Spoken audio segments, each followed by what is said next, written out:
ምኩራብ የአብይ ጾም ሦስተኛ ሳምንት።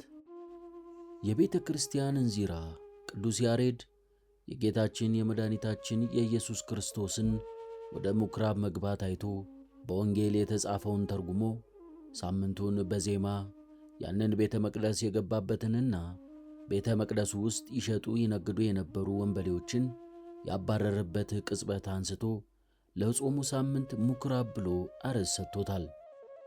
ምኩራብ ቤተ አዳራሽ፣ ኮረብታ፣ ተራራ የሚያህል ታላቅ ሕንፃ፣ ሰቀላ መሰል አዳራሽ ማለት ሲሆን ናቡከደነፆር ኢየሩሳሌምን ወሮ ቤተ መቅደሱን ባፈረሰበት ሰዓትና ሕዝቡንም በምርኮ ወደ ባቢሎን በአጋዘ ወይንም ባፈለሰ ወቅት በምርኮ ሀገር ሆነው እግዚአብሔርን የሚያመልኩበት ለጸሎትና መሥዋዕት ማሳረጊያ ይሆናቸው ዘንድ ባገኙት ቦታ ድንኳን ይተክሉ፣ የጸሎት ቤት ይሰሩ ነበር።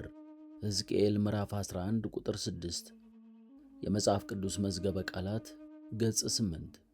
በዚያ ምኩራብም መጻሕፍትን ያነቡ፣ የእግዚአብሔርን ቃል ይማሩ፣ የአምልኮና የጸሎት ሥርዓት ይፈጽሙ ነበር።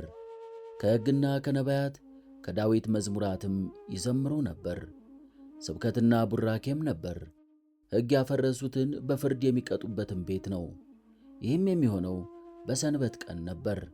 ማቴዎስ ወንጌል ምዕራፍ 4 ቁጥር 23፣ የሐዋርያት ሥራ ምዕራፍ 6 ቁጥር 9፣ የሐዋርያት ሥራ ምዕራፍ 9 ቁጥር 2፣ የዮሐንስ ወንጌል ምዕራፍ 9 ቁጥር 34፣ ሁለተኛ ቆሮንቶስ ምዕራፍ 11 ቁጥር 24፣ የሉቃስ ወንጌል ምዕራፍ 4 ቁጥር 16። ጌታችንም በሰንበት ቀን እየሄደ ሕዝቡን ያስተምር፣ ድውያንን ይፈውስ፣ አንካሳውን እንዲራመድ ያደርግ ነበር። ሽባውን ይተረትር፣ ለምጻሙንም ያነጻ ነበር። ከነቢያት መጻሕፍትን ከመዝሙርም እየጠቀሰ ያስተምራቸው ነበር። የማቴዎስ ወንጌል ምዕራፍ 21 ቁጥር 14፣ የማርቆስ ወንጌል ምዕራፍ 5 ቁጥር 35፣ የሉቃስ ወንጌል ምዕራፍ 4 ቁጥር 16። ይህንን አይቶ ቅዱስ ያሬድ በድጓው እንዲህ አለ። ኢየሱስ ወደ አይሁድ ምኩራብ ገባ፣ የሃይማኖትም ቃል አስተማረ። ከመሥዋዕት ይልቅ ምጽዋትን ወዳለሁ፣ የሰንበት ጌታዋ የምሕረት አባቷ እኔ ነኝ አላቸው። የአባቴም ቤት የሸቀጥ ቦታ አታድርጉት፣ ቤቴ የጸሎት ቤት ተብሎ ይጠራል። ወደ ምኩራብ ገብቶ ተቈጣቸው፣ ዝም እንዲሉም ገሠጻቸው። እነርሱም ትምህርቱን፣ የቃሉን ግርማ፣ ያነጋገሩንም ጣዕም፣ የንግግሩንም ርቱዕነት አደነቁ። ጾመ ድጓ ዘምኩራብ ዘሰንበት። የሊቁን ሐሳብ ይዘን ብንመረምር ብዙ ጠቃሚ ነገሮችን እናገኛለን። በዋናነት ግን ሁለት አምድ የሆኑ ጉዳዮችን እናገኛለን። የመጀመሪያው ጌታችን ወደ አይሁድ ምኩራብ ገብቶ እንዳስተማረ፣ የሃይማኖትንም ቃል እንደነገራቸው፣ ስለ ምጽዋት፣ ስለ ሰንበት ጌትነቱ፣ ስለ ምሕረት እንዳስተማራቸው የምናገኝበት ሲሆን፣ ሁለተኛው ደግሞ አንጽሖተ ቤተ መቅደስ ያደረገበትን ቦታ እናገኛለን። ቅዱስ ያሬድም ጌታችንን ወደ ምኩራብ የገባበትንና ቤተ መቅደሱን ያነጻበትን ምክንያት በማድረግ ሳምንቱን ምኩራብ ብሎ ጠራው። እስኪ ሁለቱን ሐሳቦች አንድ በአንድ እያነሳን እንመልከታቸው። የመጀመሪያውን በተመለከተ ወንጌላዊው ቅዱስ ዮሐንስ ወደ ምኩራብ መሄዱንና የሄደበትን ጊዜ ደግሞ ፋሲካቸው መዳረሻ አካባቢ እንደሆነ እንዲህ በማለት ይነግረናል።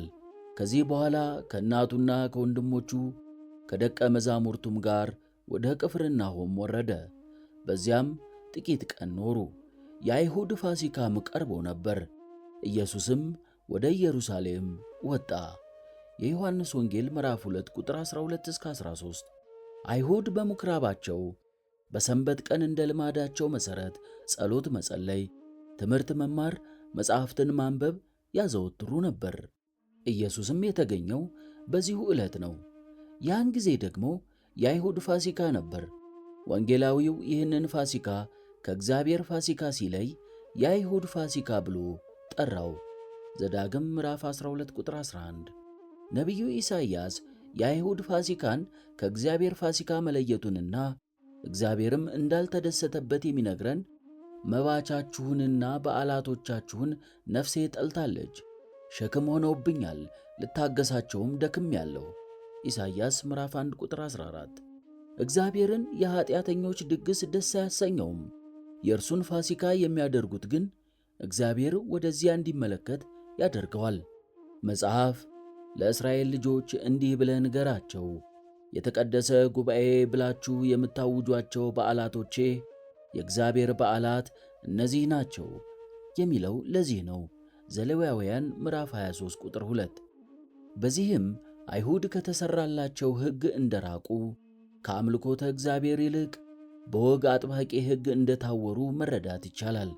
ጌታችንም ወደ ምኵራብ በገባ ጊዜ የልቦና ዐይናቸው እንዲገለጥ የእውቀት ብርሃናቸው እንዲበራ ብሎ ያስተማረውን ትምህርት ነው። ቅዱስ ያሬድ ወደ አይሁድም ምኵራብ ገባ፣ የሃይማኖትን ቃል አስተማረ የሚለው ነው።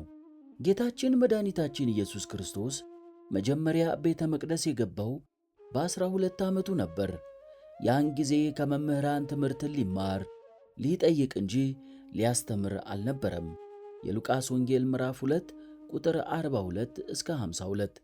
ከዚያ በኋላም ግን ለማስተማር መጻሕፍትን ያውቁ ዘንድ የሉቃስ ወንጌል ምዕራፍ 4 ቁጥር 16 የእውነትን ምስጢር ይገልጥላቸው ዘንድ ስለ አባቱ ጌትነት፣ ስለ ራሱም የባሕሪ ልጅነት፣ ስለ መንፈስ ቅዱስም የባሕሪ ሕይወትነት ሊያስተምራቸው ከሃይማኖት ይልቅ በወግ አጥባቂ ሕግ ታንቀው ነበርና ያንን ያፈርስ ዘንድ ጾምን፣ ምጽዋትን፣ ወንድማማችነትን ሊሰብክ ወደ ምኵራብ ገባ። እነርሱ ግን አላወቁም፣ የእነርሱንም ድንቁርና አልተረዱም። ይልቁንም የቃሉን ግርማ፣ ያነጋገሩን ጣዕም፣ የንግግሩንም ርቱዕነት ያደንቁ ነበር እንጂ። አይሁድ ግን የእጁን ተአምር እያዩ የቃሉን ትምህርት እየሰሙ ክፉ ቅንዓት ይዟቸው ነበር። እንዲያውም የምኵራብ መሪዎች እነርሱንና ቤተ መቅደሱን የሚያዋርድ ይመስላቸው ነበር። እግዚአብሔርም ግን በፍቅሩ ስቦ ወደ ቅዱስ መቅደሱ በክብር ያቆመናል። እኛም በእርሱ በአባቱም ፊት ባለሟልነትን እናተርፋለን። ለዚያም ክብር ያብቃን። አሜን። ስብሐት ለእግዚአብሔር። አሜን።